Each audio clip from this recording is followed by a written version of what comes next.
All of my life, I felt different from people in my family and sometimes other girls. I wasn't quite sure why. It was like something was scratching me. Not like when I had private time, but a gnawing itch that begged for attention a lot.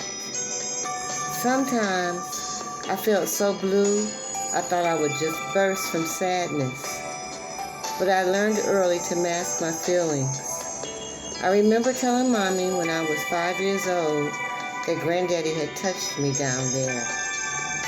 Oh, the back and forth in my head at 5. I instinctively knew that what had happened was bad. Sort of. It was hard to prove because when I was touched, no one else was around. One time, when everyone else was in the living room, he caught me in the kitchen, sat me on his lap, and put his hands in my panties. It hurt. It seemed bad, but he whispered and tickled me under the chin before letting me down, smiling at me with those eyes. Deciding to tell Mommy was hard. She'd already talked to me in a very serious voice about not letting anyone touch my private parts. How do you tell on your granddaddy? That was very hard. I reasoned that I must be bad. Because little girls' granddaddies hold them all the time on their laps. Did other granddaddies touch when they held?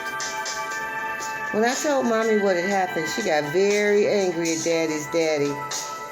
And she told my daddy when he got home and they went in their room to talk. When the door opened, Daddy's suitcase was out, and he left the next afternoon on an airplane to go get his daddy for messing with his little girl. I knew my parents would make everything okay. Daddy flew south and confronted his father. Did they fight? Did Granddaddy apologize to Daddy? He never apologized to me, and he had touched me whenever he could get me alone. It wasn't often because he lived so far away. I later learned that after Daddy came back from Tennessee, I was never supposed to be alone with the bad man and his peculiar smell again. And we never really talked about it much afterward as a family.